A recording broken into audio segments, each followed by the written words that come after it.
The Bermuda Triangle, one of the deadliest stretches of ocean on Earth. But what if there were an even deadlier one?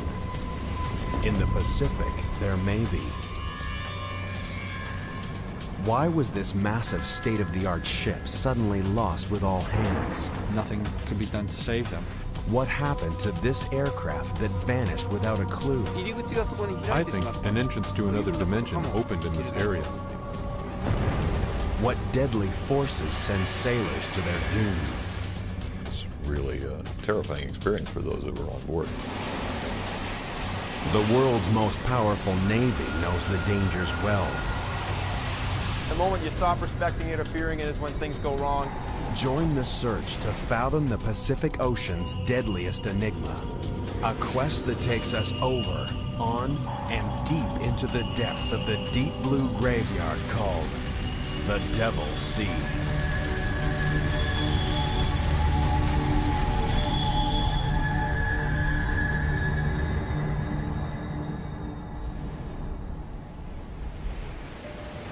September 8th, 1980.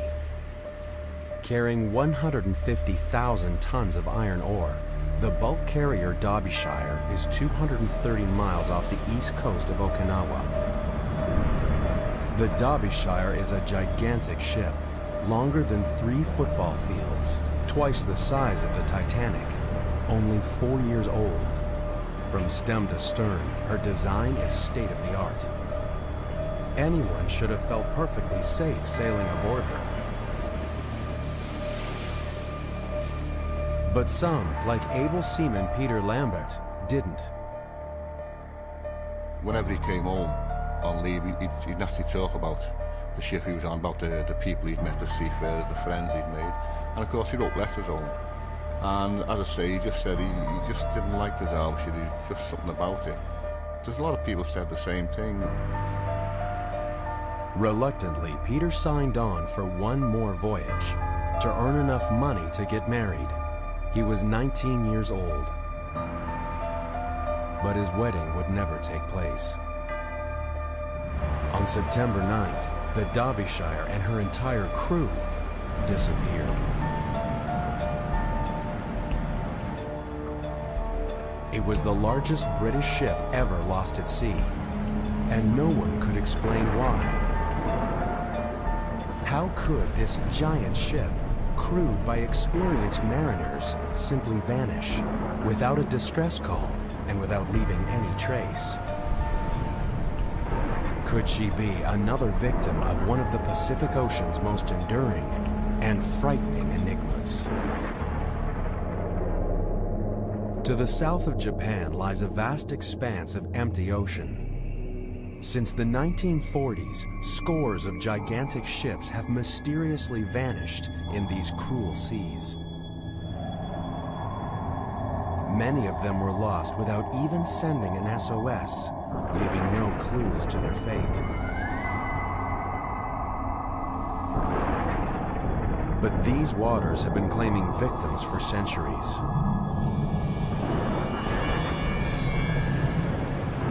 Long ago, Japanese sailors gave this region a chilling name, Manoumi, the Devil's Sea.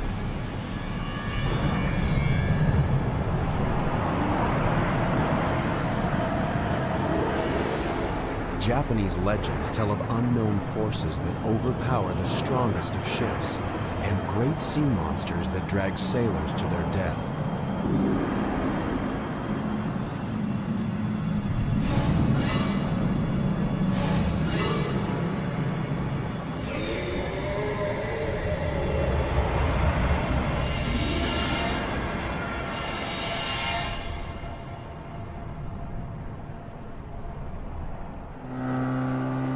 Today, the legend of sea monsters may have faded, but Japanese fishermen still fear the Devil's Sea, even as its rich bounty draws them to risk their lives.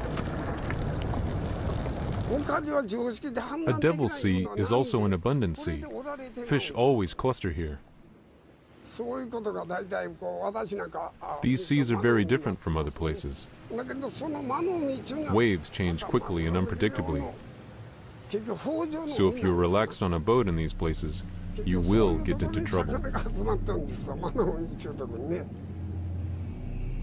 Intrigued by persistent reports of mysterious disappearances, some have searched for patterns that might solve the enigma of the Devil's Sea.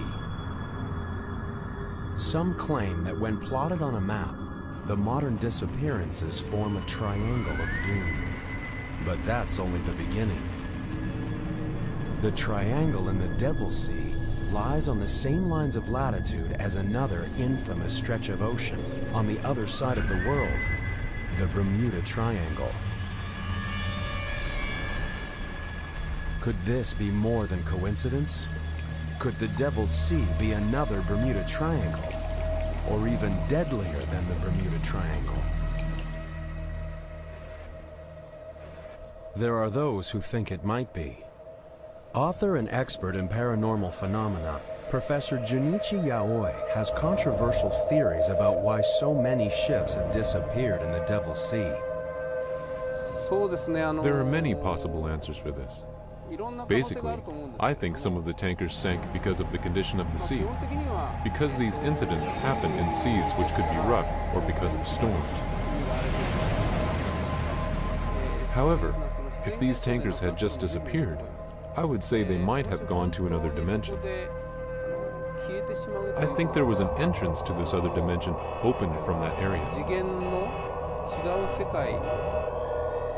Most scientists dismiss Professor Yaoi's theories as science fiction. But in the Devil's Sea, ships keep disappearing.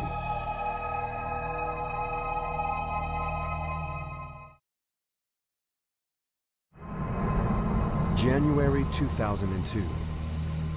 The MV Linjie, a Chinese freighter with 19 crew on board, fails to arrive at the Japanese port of Kagoshima.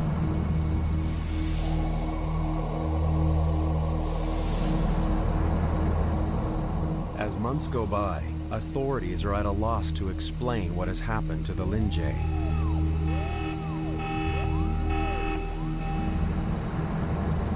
She has disappeared without a distress call and without leaving any signs of her fate.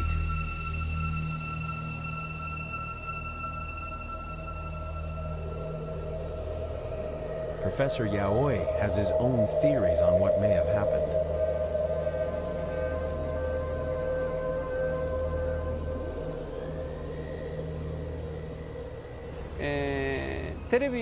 Let me explain it with an easy example. Imagine a radio wave. TV programs, such as a drama, a documentary, and news are made in a studio. When these programs are broadcast, their mode is changed to a radio wave, which we can't see nor touch. So what I'm telling you is maybe the different dimension is here in the place we live, but we just can't see nor touch it.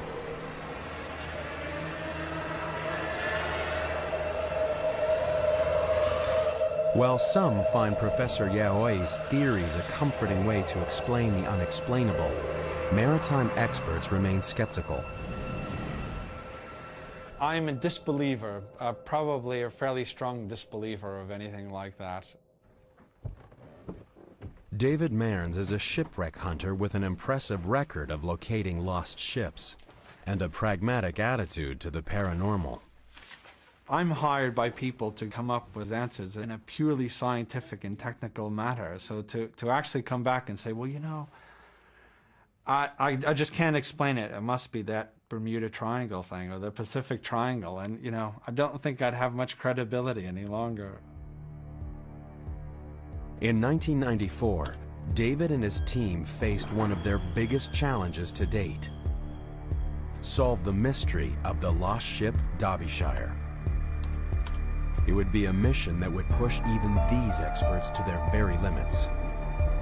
This time they faced a formidable foe, perhaps the toughest ever, the Devil's Sea.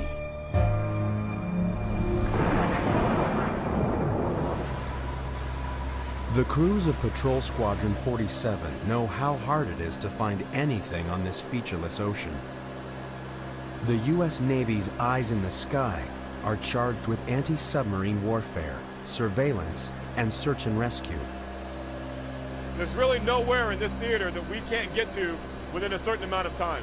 We've always got a ready plane that'll launch within 1 hour. It's always available. So if there's any kind of search and rescue mission needs to be done, any kind of piracy activity, anything that has to be done, BP-47 can get on station as soon as possible.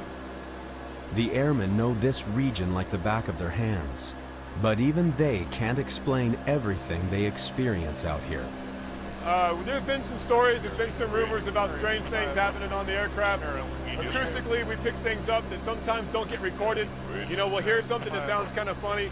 We'll get back, we'll play it on the recorders, it's just not there. Yeah, there's a lot of stories about seatbelts coming uncrossed, hatches open and closing by themselves in different areas you fly around. In a high-tech, high-risk job like this, it pays to be on your guard. The men and women who fly these unfriendly skies know that it isn't just ships that disappear out here. The skies over the Devil's Sea have claimed their share of planes. One mysterious disappearance more than any other haunts the crews that fly here every day. March 22nd, 1957, 4:48 a.m. A USAF C-97 Stratofreighter departs Wake Island, bound for Tokyo International Airport with 67 military personnel on board.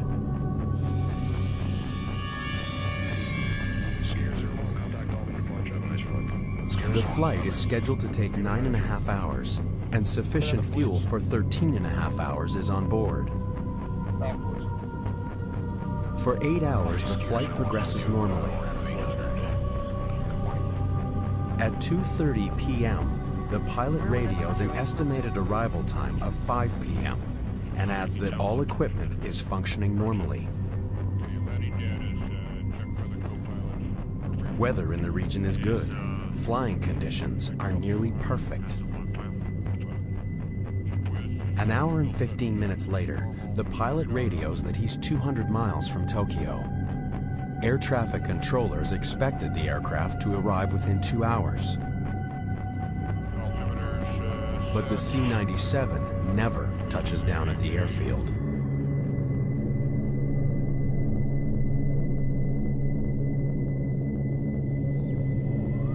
Search and rescue flights scour thousands of square miles of ocean surface, retracing the plane's flight path.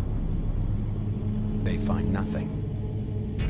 The giant Stratofreighter has vanished into thin air. Something in or over the Devil's Sea was powerful enough to wipe the massive aircraft from existence. What could have happened to this formidable aircraft, built for combat, flying in perfect conditions? To this day, no one knows. It remains a mystery, and an unknown hazard that the men and women of the military must accept in the line of duty. Normal radar altimeter is 1,500. The Devil's Sea hides its secrets well, but daring expeditions and groundbreaking research are beginning to reveal some startling answers to age-old questions. Just like the Bermuda Triangle, nothing is ever as it seems in the Devil's Sea.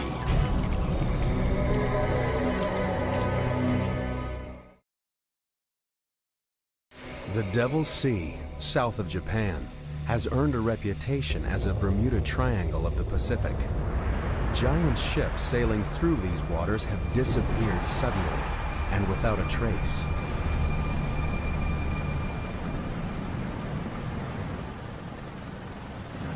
The Japanese Coast Guard report over 2,500 shipping accidents in the waters around Japan every year.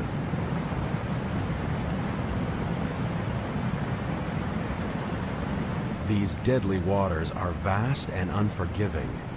The chances of finding a ship lost out here makes finding a needle in a haystack look easy.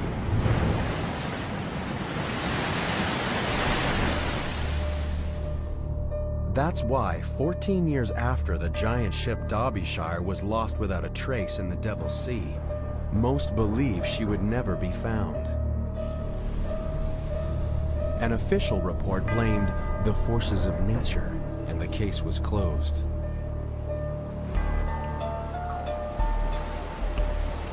But the families of the Derbyshire's crew weren't willing to let them go quietly into the night. They wanted answers. All we wanted really was the evidence to prove exactly what happened to that ship and why 44 people had lost their lives. We were told the only way we'd get a reopened formal investigation is if we had new evidence, and the new evidence would only be the Derbyshire. And everyone was confident, the shipping industry that is, that would never find that ship. But the families refused to give up.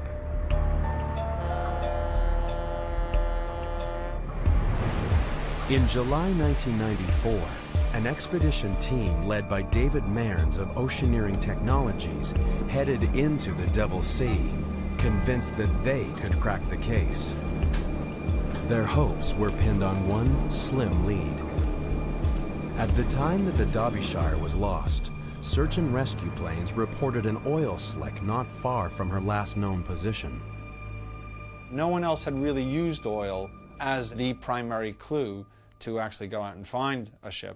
So there was some uncertainty at the time about, how big the area could be.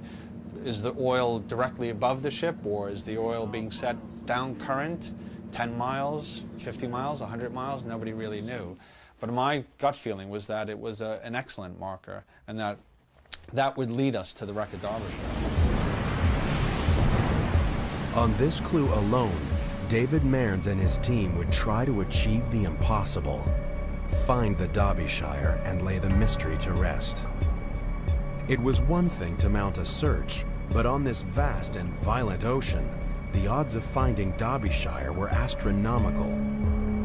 The ocean floor lay miles below, and even if Derbyshire was down there was no telling what wreckage may remain 14 years after she was lost. Against these staggering odds, the expedition team placed their faith in a state-of-the-art device: the side-scan sonar towfish. Towed behind their vessel, it would travel along the ocean floor and send back pictures from 2.5 miles below. But these sonar sweeps would also be a race against time. Every day of searching would cost tens of thousands of dollars. The search team had enough money for only 8 days at sea. The sonar towfish descended beneath the waters of the Devil's Sea and began transmitting eerie images from the ocean floor. To the untrained eye, they were a jumble of shapes and shades, but to David Mearns, something stood out. Down in the end of that line, we actually started seeing some things that looked a bit suspicious. And as we went on to the next line, we saw even more trace. And then finally, the third line, we went right over to something which was a great big dense patch of hard material. Whether it was rock or wreck, we couldn't tell. Look at that one falling right across. Could this be the break they were hoping for? The team knew the success or failure of the expedition hung in the balance. Everything depended on what they would see next, as the ship began its second pass. As we were approaching, literally right to the point of the sonar starting to pick up the images, we lost the towfish. Just ping, like that. So this very heavy, double-armored steel cable just snapped. And there goes our $600,000 towfish off the back of the ship, and we knew immediately it was lost. The sonar towfish, their best chance of success, was lying 2.5 miles below on the seabed. Time was running out. Round 1 to the Devil's Sea. And before a recovery can be attempted, a storm threatens on the horizon, and the team must batten down the hatches and brace for impact. They're painfully aware of what the weather can do out here. In living memory, a storm devastated the most powerful navy ever to sail the seas. Today, that same navy is armed with awesome technology and steeled by the lessons of history. But are these sailors destined to once again face the wrath of the Devil's Sea?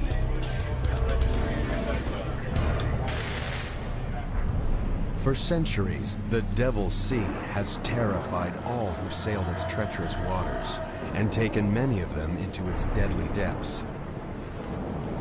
This is a place so fearsome, it spawned ancient legends of demonic forces and modern speculation that it might be another Bermuda Triangle. But since the middle of the 20th century, a powerful human presence has cruised its mysterious waters. At the end of World War II, the U.S. Navy's 7th Fleet based itself in Japan and has ruled the Pacific ever since. The 7th Fleet sails Japanese waters without fear, at least of any human adversary. But these sailors know that if you drop your guard, the Devil's Sea can turn on you in the blink of an eye.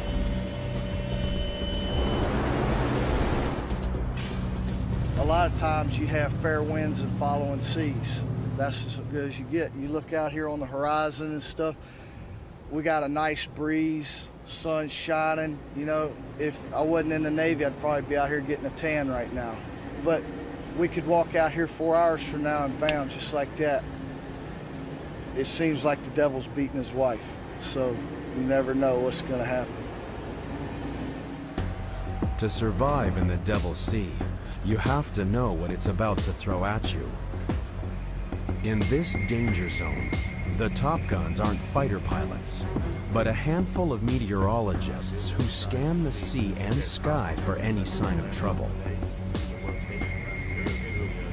For these men, failure is not an option. The slightest error could take them into the path of danger, and some of the most murderous weather the planet could generate will slam into their ships. It seems incredible that these powerful warships, built to repel the most daunting foes, could be so vulnerable to the assaults of nature. But the Devil's Sea has already shown what it can do to them. A tragedy that still haunts the Navy.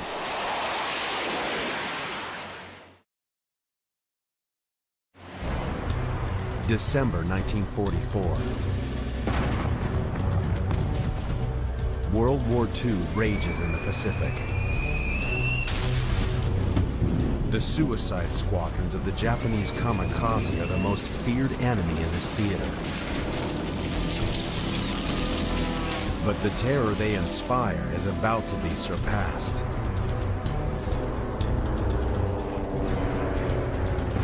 Task Force 38, a U.S. Navy carrier battle group, pounds Japanese forces in the Philippines, softening them up before MacArthur's invasion hits the beach.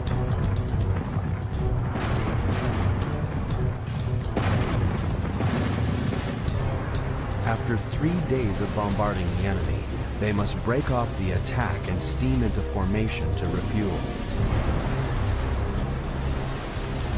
But just over the horizon, a deadly force is gathering strength. A force far more destructive than anything the Japanese could throw at them. As the ships struggle to refuel in growing seas, they're stalked by the growing fury of a powerful typhoon.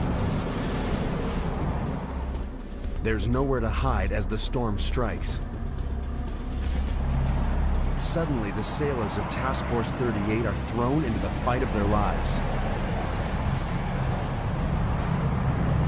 The seas were described as mountainous, very high seas, and of course the ships were rolling and pitching. The wind was between 50 and 75 knots with gusts of as much as 120.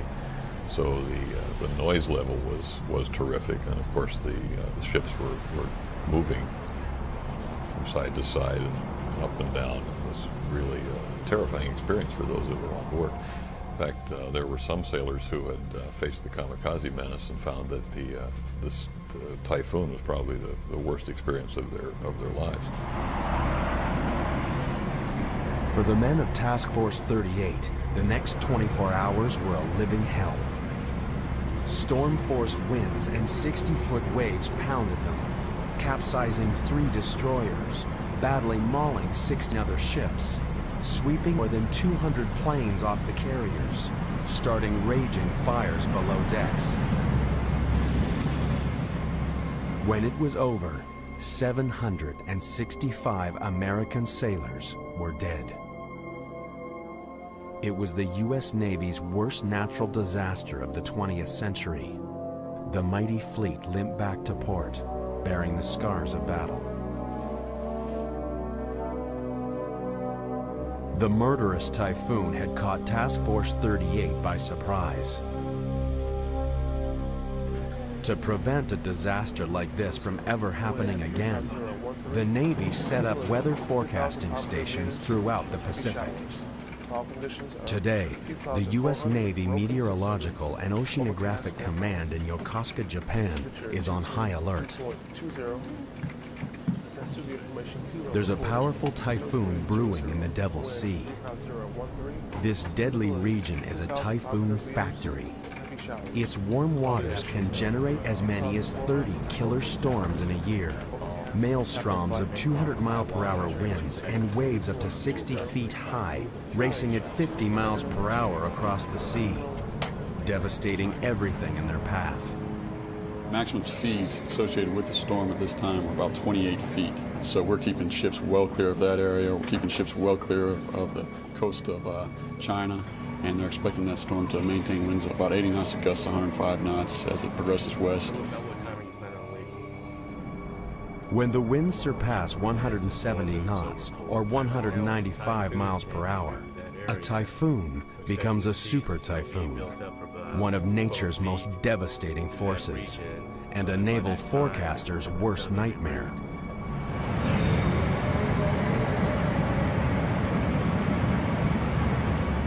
In a super typhoon, you can have seas well in excess of 35 feet, much larger than you ever want to see a ship encounter. Very capable of sinking ships, grounding ships, destroying harbor facilities and housing on islands. Just absolutely devastating to anything that they encounter. 170 knots will tear down concrete walls and permanent structures. A naval weatherman's job is to ensure that when a meteorological monster like this churns across the sea, one thing that it won't encounter is a ship of the U.S. Navy. If they're close enough to land, they can ride out the storm in the relative safety of a harbor. But ships too far from land have no option but to ride out the fury of the storm. Many of the ships lost in the Devil's Sea have disappeared during the worst winter months, when storms are most frequent and deadly. But these are giant ships, built to withstand the worst conditions. A typhoon alone shouldn't sink them. When the giant bulk carrier MV Derbyshire sailed into the Devil's Sea, it was September 1980, the heart of the annual typhoon season. At 10:19 a.m. on September 9th, the captain reported that Derbyshire was battling 70-mile-per-hour winds and 30-foot waves.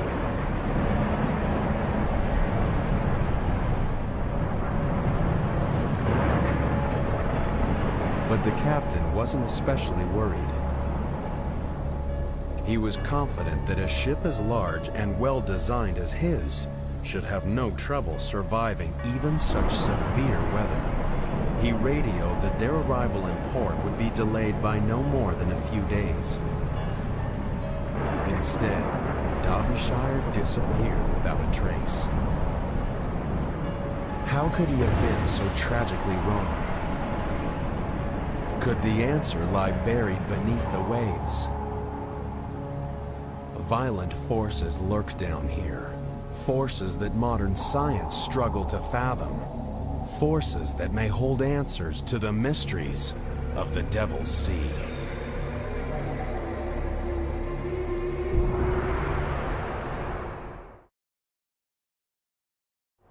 Some call Japan's Devil's Sea the Bermuda Triangle of the Pacific. Ships and airplanes vanish here without a trace. Could the answers to the mysteries lie here, far beneath the stormy surface. Down here lurk powerful, deadly forces. Forces that imperil all who sail on or under the Devil's Sea.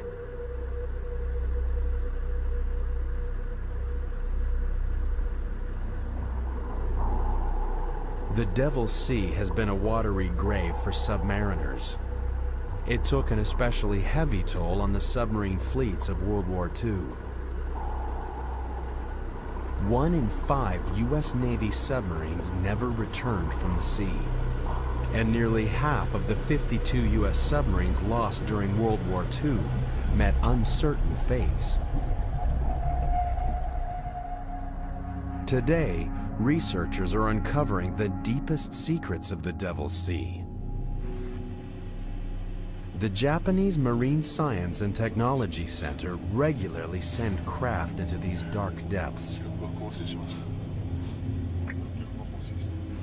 The Shinkai 6500 submersible is the pride of the fleet, built to dive to the bottom of the world's deepest oceans.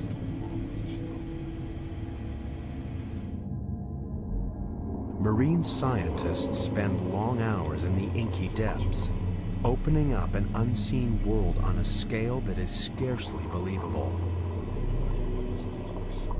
In some places, the deep rifts in the ocean floor drop 37,000 feet beneath the surface.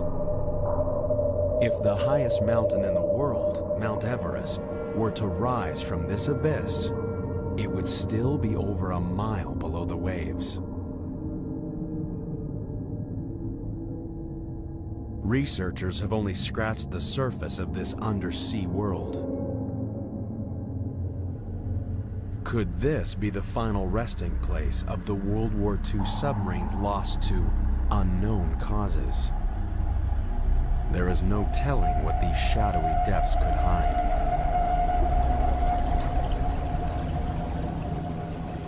Some have even suggested that there is an alien life force lurking beneath the Devil's Sea. One account, from a Russian research scientist, was widely reported in the paranormal press. On August 18, 1980, the Soviet vessel Vladimir Volbirov was returning from a research mission off the coast of Japan. Expedition leader Professor Platonov claimed he was on watch when suddenly an unidentified submerged object burst from the sea and circled the ship. According to the professor, it was cylindrical in shape and scorched the area with a blinding blue light.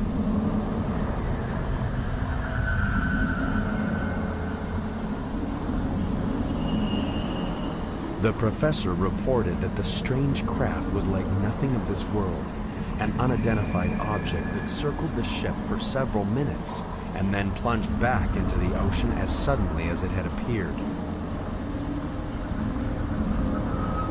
Over the years, others have told similar tales, and the folklore of the Devil's Sea has grown. But there are other explanations for strange objects bursting from the water. Japanese scientists dismissed the notion of an undersea alien life force. To be honest, almost all phenomena are explainable through our knowledge, and I have never seen such a strange phenomenon. So what power of nature could send objects shooting to the surface miles above? One answer can be found at the western depths of the Devil's Sea, where the Earth's molten core threatens to break through the fragile crust.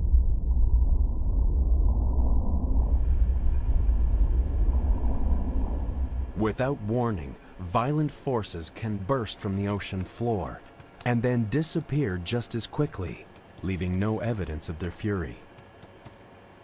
Except perhaps the mystery of a vanished ship.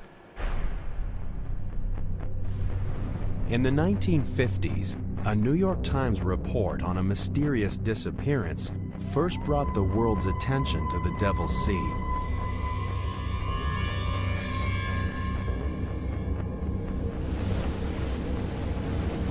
September 23, 1952, the Kayumaru 5, a Japanese Coast Guard research vessel with 31 crew aboard, heads for the Myojin Reef in the Devil's Sea to monitor strange underwater activity.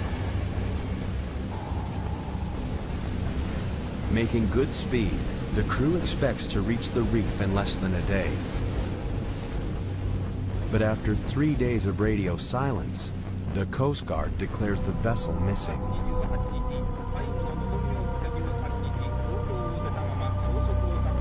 Ships in the area change course to search for survivors. None of the Kayumaru's crew is found.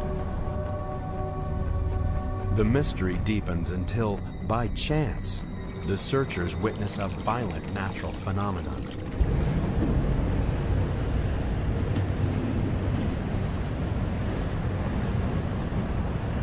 If this had suddenly erupted under the Kayumaru, she would have gone instantly to her doom, with no time even to signal her distress.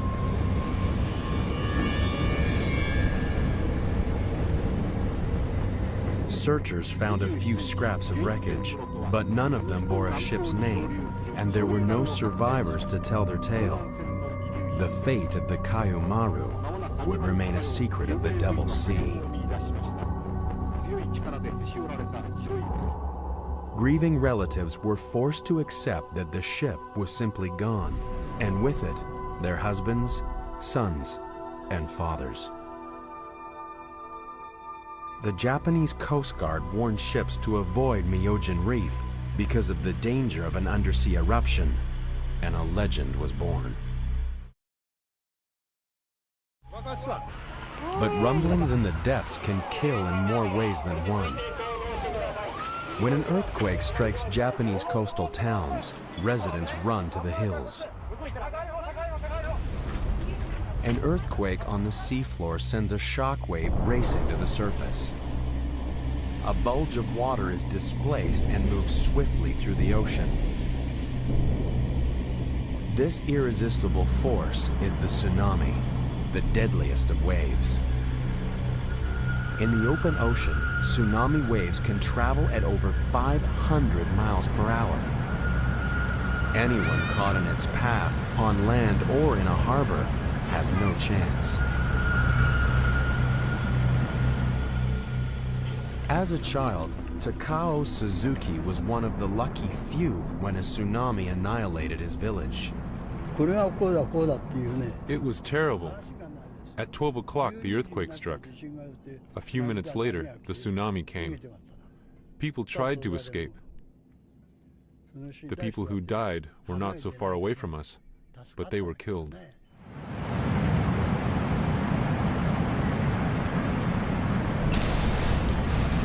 Throughout history, tsunamis have taken the lives of hundreds of thousands of people.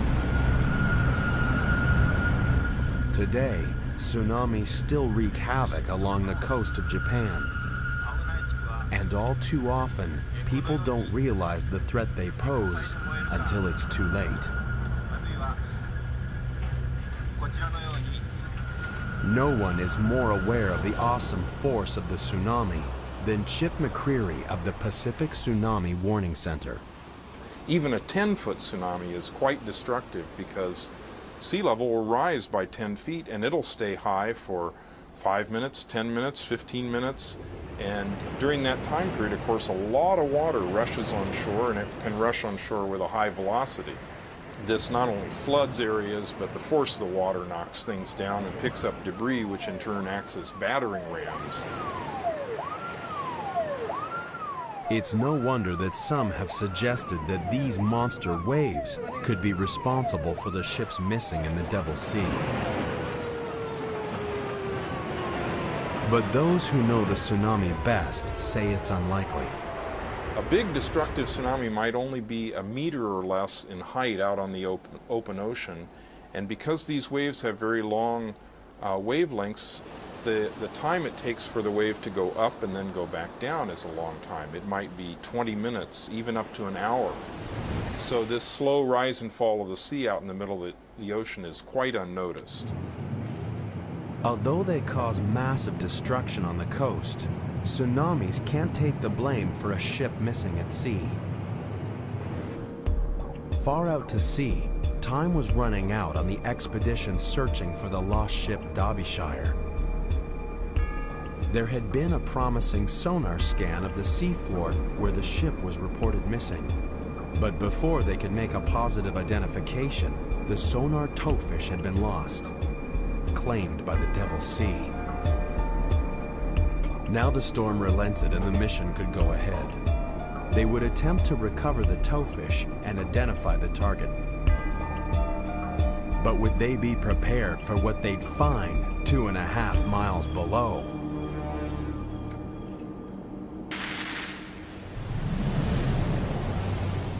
Nothing is safe in the Devil's Sea, thought by some to be the Bermuda Triangle of the Pacific.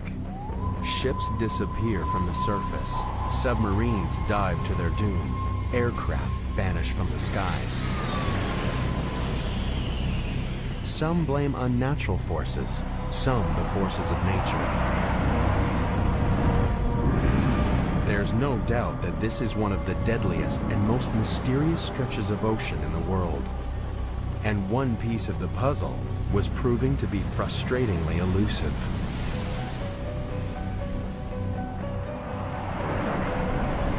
The Devil's Sea had foiled one attempt to solve the mystery of the lost ship Derbyshire.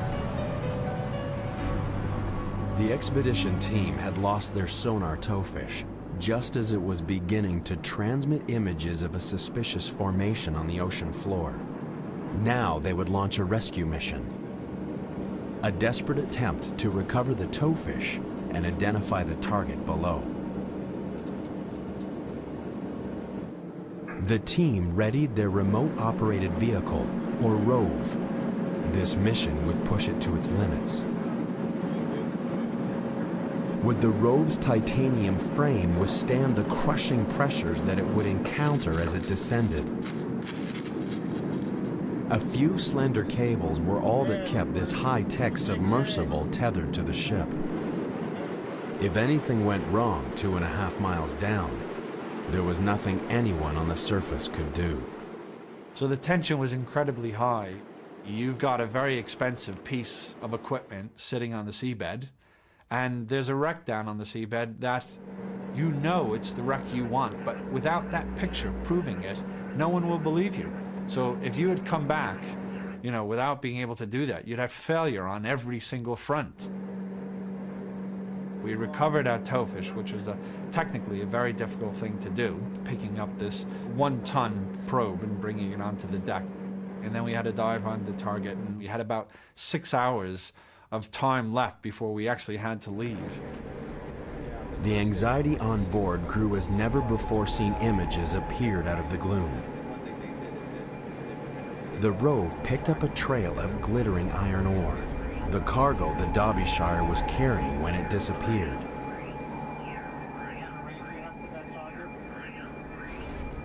Twisted metal confirmed that the target was a shipwreck. And then, the moment they had all been hoping for.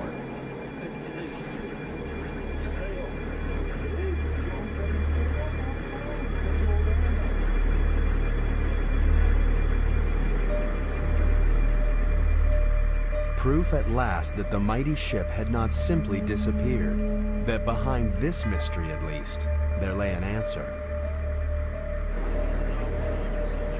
Finding a shipwreck is a fantastic feeling. People had predicted she'd never be found. So, you know, the moment that you actually start seeing wreckage, to be able to see that image is a great feeling.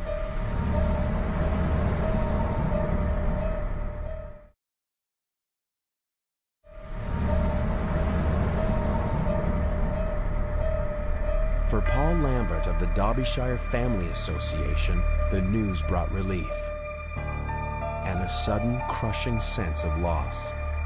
A lot of families at the back of their minds still did not accept the Derbyshire had sank. You know, there's a lot of desert islands in that area, and some of them still felt that the husbands, the sons and daughters were actually on a desert island. We remember those who lost their lives at sea while sailing on the merchant vessel Derbyshire. And when you actually find the ship, then that belief is taken away.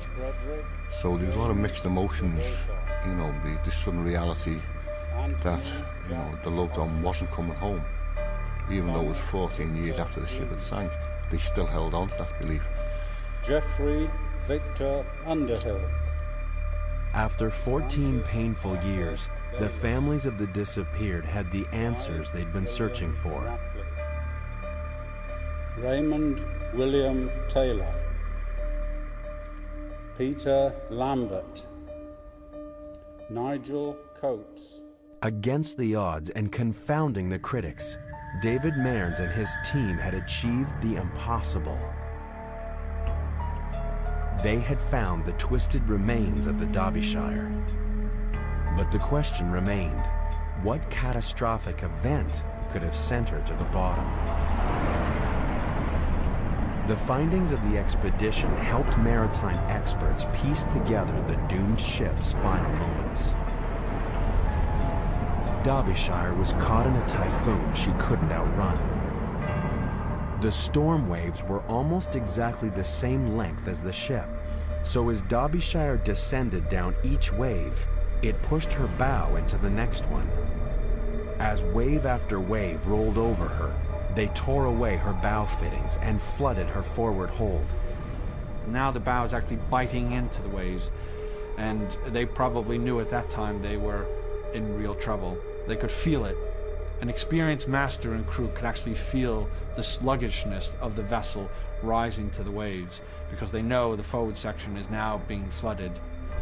With her bow held underwater, it was only a matter of time before the waves stove in cargo hatches 1 and 2, and the ship began a descent from which she could never recover. The relentless sea tore her into 3 pieces and crushed her as she sank. The crew had no chance. There was no way for them to launch their lifeboats or to be saved in any way.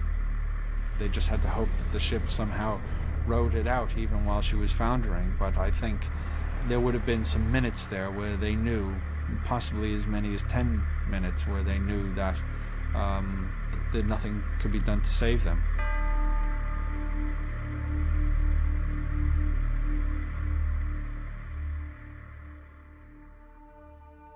The last act of the expedition was to gently place a memorial plaque on the Derbyshire's foredeck, inscribed with a prayer for her lost souls.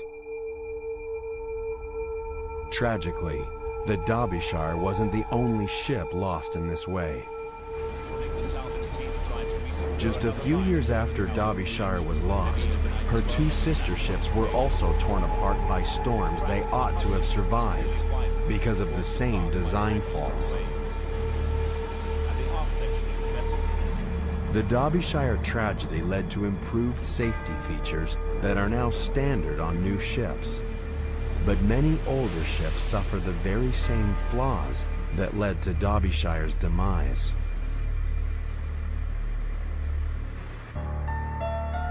For Paul Lambert, the fight is far from over. The mystery of the Derbyshire may be solved, but he won't rest until every ship is made safe. I don't want my brother, Peter, and the other 43 people's lives to have been lost for nothing. And the only way we can do that is to get the recommendations implemented. I want people to remember Derbyshire and for the lives she's going to save.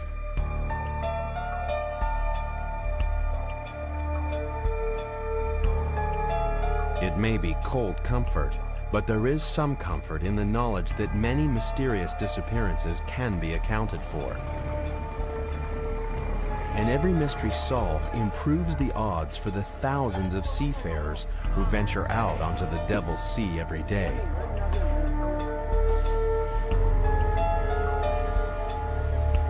Maritime experts are confident that, eventually, even the most perplexing mysteries will give up their secrets. When you're at sea on a ship and you're out there and there's nothing else, there's you and your crew and your vessel, you know, things happen, nobody knows. you know, and Derbyshire was one of those ships where if we hadn't found it, nobody would ever know. And if you wanted to think she was overcome by the forces of some unexplained phenomenon, people could have believed that as well. But we've proved that that was incorrect. Now we know why she sank. So that's what gives me the confidence that these things are explainable. At least in the case of Derbyshire, it is. But for some, the enigma will always remain. Many people now realize that there are many things we can't solve, even though we have witnessed great progress in science. However, I don't think I can persuade people who insist that there is nothing science cannot solve. Every day, this vast expanse of ocean continues to be plied by hundreds of ships, braving the forces of nature and the terrors of the unknown. As the Devil's Sea casts a shroud over its mysteries, the sailors can only pray that they won't fall victim to the Pacific Ocean's deadliest waters.